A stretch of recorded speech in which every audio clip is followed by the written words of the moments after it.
എല്ലാവർക്കും നമസ്കാരം. പുതിയൊരു വീഡിയോയിലേക്ക് സ്വാഗതം. ഒരു നീണ്ട ഇടവേളയ്ക്ക് ശേഷം നാട്ടിലേക്ക് പോകട്ടോ. ഏകദേശം 5 വർഷമായി. കോവിഡ് കഴിഞ്ഞ ശേഷം ആദ്യത്തെ ട്രാവലാണിത്. പിന്നെ നാട്ടിലുള്ള എല്ലാവരോടും വന്ന സ്ഥിതിക്ക് നാട്ടിൽ പോകുന്നത് സ്കിപ്പ് ചെയ്തതാണ്. പിന്നെ പിള്ളേരൊക്കെ ഒന്ന് നാട് കാണിക്കണം. ഇതും കൊണ്ടൊരു 3 മാസമുള്ളപ്പോൾ നാട്ടിൽ പോയതാണ്. അപ്പോൾ അവരെ കൊണ്ട് പോണ രസകരമായൊരു കിടിലൻ ട്രിപ്പാട്ടോ. മെൽബൺ ടു ബാംഗ്ലൂർക്ക് പോകുന്നത്. ആ ട്രിപ്പിൻ്റെ വിശേഷങ്ങളാണ് ഇന്നത്തെ വീഡിയോയിൽ വരുന്നത്. എന്നാൽ പിന്നെ നമുക്ക് ഒട്ടും സമയം വേണ്ട, നേരിട്ട് വീഡിയോയിലേക്ക് പോകാം.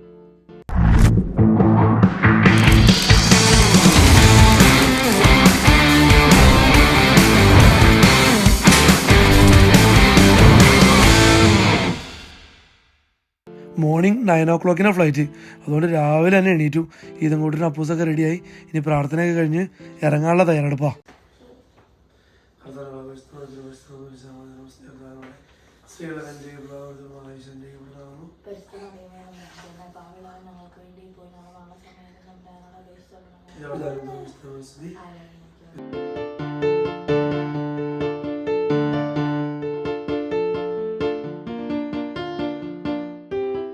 വെളുപ്പിന് 3 മണിക്ക് എണീറ്റിട്ടുള്ള ഓട്ടപ്പാച്ചിലാട്ടോ. ഇപ്പം എല്ലാം സെറ്റാക്കി വെച്ചു. ഇതും കൊണ്ട് അപ്പൂസൊക്കെ നേരത്തെ എണീറ്റു. എന്താണെന്ന് വെച്ചിട്ടുണ്ടെങ്കിൽ 2 പേർക്കും ലൈറ്റ് തെളിയുന്ന ഷൂ ഒക്കെ വാങ്ങിച്ചു കൊടുത്ത കാരണം അവർ ഹാപ്പി ആയിരുന്നു. പിന്നെ നമുക്ക് ചെറുപ്പത്തിൽ നടക്കാതെ പോയൊരു സ്വപ്നം വരുന്നത്. പിന്നെ 4:45 ടാക്സി എത്തി. അപ്പോൾ വലിയ ടാക്സി തന്നെ ബുക്ക് ചെയ്തതെന്ന് വെച്ചിട്ടുണ്ടെങ്കിൽ ലഗേജ് ഉണ്ട്. പിന്നെ ഞങ്ങൾ 5 പേരോട് പോകണമല്ലോ. പിന്നെ ഈ ടാക്സി പോവുകയാണെങ്കിൽ കുട്ടികൾക്ക് കാർ സീറ്റിൻ്റെ ആവശ്യമില്ല. വീട്ടിൽ നിന്ന് ഏകദേശം ഒരു 70 കിലോമീറ്ററിൻ്റെ എയർപോർട്ടിലേക്ക് 1 മണിക്കൂർ സമയം മതിയായി. ഞാൻ എയർപോർട്ടിലെത്തി. ഇനി ലഗേജൊക്കെ നമുക്കൊന്ന് റാപ്പ് ചെയ്യണം. അതിനുശേഷം വേണം ചെക്ക് ഇൻ ചെയ്ത് ലഗേജൊക്കെ ഡ്രോപ്പ് ചെയ്യാനായിട്ട്.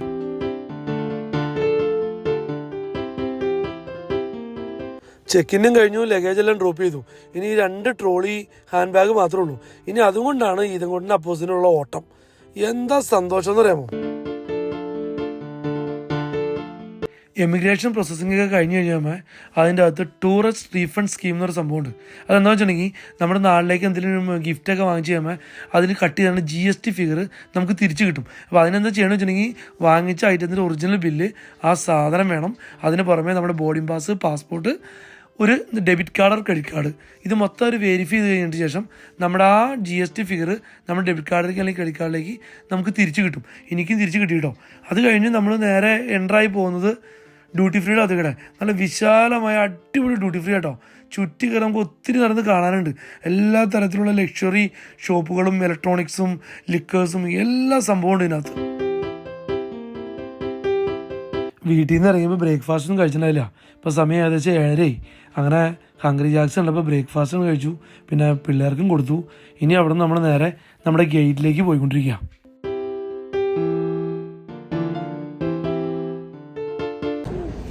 അങ്ങനെ ലഗേജും ഡ്രോപ്പ് ചെയ്തു, എമിഗ്രേഷനും കഴിഞ്ഞ് എല്ലാ പരിപാടികളും കഴിഞ്ഞ് വന്ന് ഗേറ്റിൻ്റെ അവിടെ വന്നിരിക്കുക. ഇനി 1 മണിക്കൂർ കൂടി കഴിയണം നമുക്ക് അകത്തേക്ക് ഇറങ്ങാനായിട്ട്. ഇരങ്ങുന്ന പൂസും പോകുന്ന ഫ്ലൈറ്റുകളൊക്കെ ഇങ്ങനെ വീശിക്കൊണ്ടിരിക്കുക.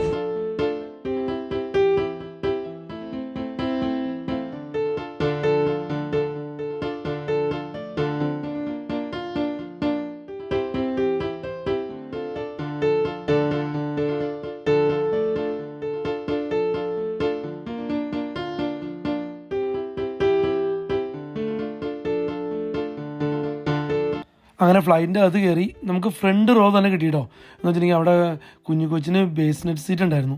അതുപോലെ തന്നെ അകത്ത് കയറിയപ്പോൾ തന്നെ ഇതും കൂട്ടിന് അപ്പോസിനും പെയിൻറ്റ് ചെയ്യാനുള്ള ബോർഡും സെപ്പറേറ്റ് ഹെഡ്സെറ്റും കാര്യങ്ങളൊക്കെ കിട്ടിയ കാരണം അവർ ഹാപ്പിയായി. പിന്നെ ഫ്ലൈറ്റ് ടേക്ക് ഓഫ് ചെയ്തതിന് ശേഷം മാത്രമേ ആ സീറ്റ് ഫിറ്റ് ചെയ്യുള്ളായിരുന്നു. സീറ്റ് ഫിറ്റ് ചെയ്തതിന് ശേഷം കുട്ടുബേബി കിടന്ന് നല്ല ഉറക്കം ഉറങ്ങി. നമുക്ക് ഈ ടിക്കറ്റൊക്കെ ബുക്ക് ചെയ്യുന്നത് ഫിനെക്സ് ട്രാവൽ കേട്ടോ. അത് കാരണം ഞങ്ങൾ 4 പേർക്കും ഫ്രണ്ട് റോ തന്നെ കിട്ടി. പിന്നെ ഈ ബേസ്നെറ്റിൻ്റെ പ്രത്യേകം വെച്ചിട്ടുണ്ടെങ്കിൽ 14 കിലോ വെയിറ്റ് വരെയുള്ള കുഞ്ഞുങ്ങളെ മാത്രമേ ഈ ബേസ്നെറ്റ് കിടത്താൻ പറ്റുള്ളൂ.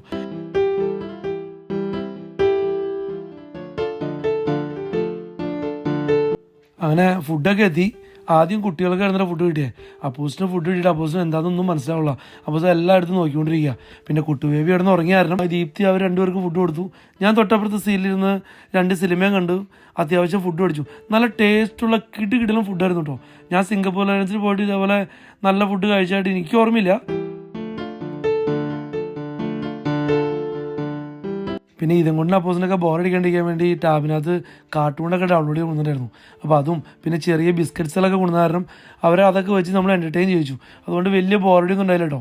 കുറച്ച് നേരം കഴിയുമ്പോഴേക്കും കുട്ടുബേബി ഉറക്കമൊക്കെ കഴിഞ്ഞ് എണീറ്റു. പിന്നെ സിംഗപ്പൂർ എത്താറായി. ആ എത്ര സമയമായപ്പോഴേക്കും ഇതും കൊണ്ട് അപ്പോസിനും ഫ്ലൈറ്റിൽ നിന്ന് തന്നെ ഒരു ചെറിയ ഗിഫ്റ്റൊക്കെ കൊടുത്തുവിട്ടു അവർ. അത് കിട്ടിയതോടെ അവർ രണ്ടുപേരും ഹാപ്പിയായി.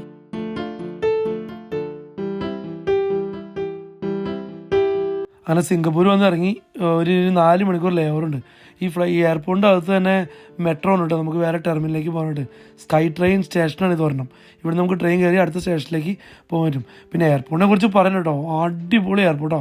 ഇതിൻ്റെ അകത്ത് നിൽക്കുന്ന ഇപ്പോൾ ഈ ചെടികളൊക്കെ ഇല്ലേ, ഇതൊക്കെ നാച്ചുറൽ കേട്ടോ. പിന്നെ ഈ മരങ്ങൾ ഇതൊക്കെ നാച്ചുറലായിട്ട് വെച്ചുപിടിച്ചെന്താ എന്ത് ഭംഗിയെന്ന് അറിയാമോ. ഇതിൻ്റെ അകത്ത് മറ്റേ എന്താ പറയുക, ബട്ടർഫ്ലൈ ഗാർഡൻ, അക്വേറിയം, അങ്ങനത്തെ ഒരുപാട് പരിപാടികളുണ്ട്. പിന്നെ ഞാൻ തുടക്കം പറഞ്ഞു തുറക്കണ്ടോ, പിന്നെ ഇനി അവിടെ നിന്നാണ് ഈരങ്കോടിൻ്റെ അപ്പൂസിൻ്റെയും അഭ്യാസങ്ങൾ. എൻ്റെ പൊന്നോ, ആ സിംഗപ്പൂർ എയർപോർട്ടിൽ നമ്മളോട് ചോദിക്കാത്ത ആൾക്കാരിൽ നിങ്ങൾ എവിടെ നിന്ന് വന്നിരുന്നു. ഇവർ രണ്ടുപേരും കൂടി ആ ഹാൻഡ് ക്യാരിയും പിടിച്ചിട്ടുള്ള ഓട്ടോ എന്ന് പറഞ്ഞിട്ടുണ്ടെങ്കിൽ ഒന്നും പറയാനില്ല, ഓടി തിമിർത്തു. പിന്നെ വിശക്കണമെന്ന് പറഞ്ഞപ്പോഴാണ് നമ്മൾ ഇതിൻ്റെ മുകളിൽ വലിയൊരു ഫുഡ് കോർട്ടുണ്ട്. അവിടെ നമുക്ക് ഇന്ത്യൻ ഫുഡൊക്കെ കിട്ടും. അങ്ങനെ അവിടെ കയറി നമ്മൾ ഫുഡൊക്കെ ഓർഡർ ചെയ്ത് അവിടെ ഇരുന്ന് കഴിച്ചപ്പോഴാണ് പിന്നെ അവരൊന്ന് റിലാക്സ് ആയേ.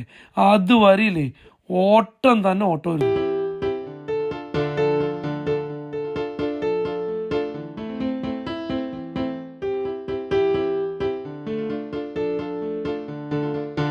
ഇതാണ് കേട്ടോ ഞാൻ നേരത്തെ പറഞ്ഞ ബട്ടർഫ്ലൈ ഗാർഡൻ.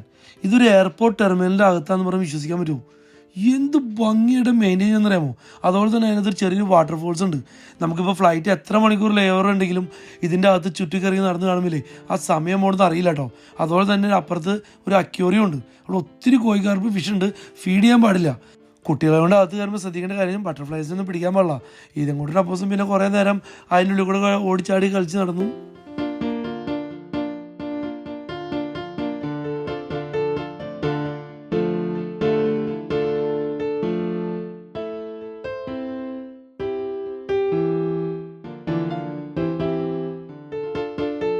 ഇതാണ് ഞാൻ നേരത്തെ പറഞ്ഞ ഫുഡ് കോർട്ട് കേട്ടോ.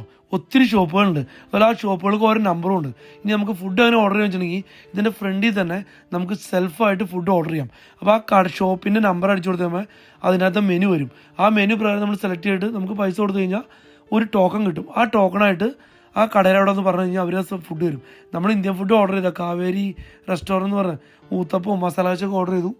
അത് നമ്മൾ ഓർഡർ നല്ല കുഴപ്പമുണ്ടായില്ല കേട്ടോ. തിരക്കില്ലാത്ത ഫുഡൊക്കെ ആയിരുന്നു. അതിൻ്റെ താഴ്ത്തായിരുന്നു ഞാൻ നേരത്തെ പറഞ്ഞ അക്വേറിയം ഉണ്ടായിരുന്നത്.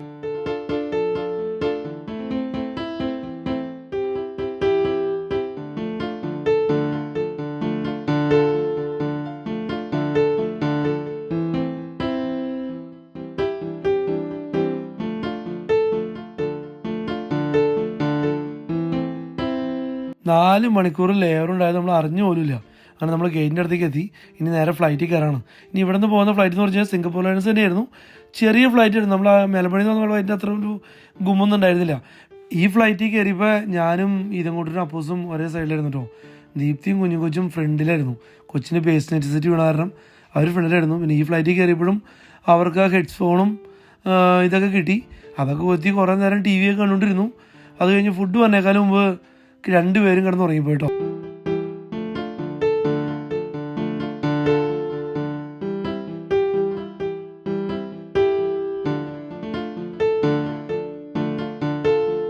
അങ്ങനെ ബാംഗ്ലൂർ എത്തിയിട്ടോ. എയർപോർട്ടിൽ എത്തിയതിന് ശേഷം നമുക്ക് ഇവരുടെ ഈ വണ്ടിയിലാണ് എമിഗ്രേഷൻ അവിടേക്ക് കൊണ്ടുപോയിരുന്നത്.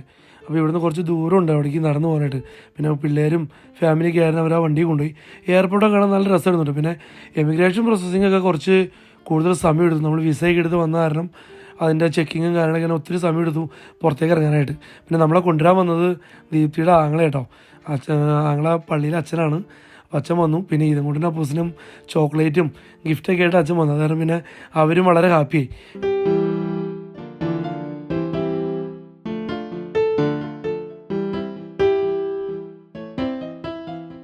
പിന്നെ വീഡിയോൻ്റെ സ്റ്റാർട്ടിങ്ങിൽ പറഞ്ഞ പോലെ ആദ്യത്തെ ഒരു ദിവസം നമ്മൾ ബാംഗ്ലൂർ സ്റ്റേ ചെയ്തിട്ട് നെക്സ്റ്റ് ഡേ ഈവനിങ് ആണ് നമ്മൾ കണ്ണൂർക്ക് പോകുന്നത്. അത് ട്രെയിനാണ് പോകുന്നത്. അങ്ങനെ നമ്മൾ അക്കോമഡേഷൻ എത്തി. ഒരു അടിപൊളി അക്കോമഡേഷനൊക്കെ തന്നെയായിരുന്നു. അക്കോമഡേഷൻ്റെ വീഡിയോസും ബാംഗ്ലൂർ ഡേയ്സിൻ്റെ ട്രിപ്പിൻ്റെ കാര്യങ്ങളും തിരിച്ച് വീട്ടിലേക്ക് പോകണമൊക്കെ അടുത്ത വീഡിയോ കാണാം. അപ്പോൾ ഇന്നത്തെ വീഡിയോ ഇവിടെ വെച്ച് വൈൻഡപ്പ് ചെയ്യാണ്. അപ്പോൾ അടുത്ത വീഡിയോ കാണുന്നവരെ എല്ലാവർക്കും താങ്ക് യു സോ മച്ച്.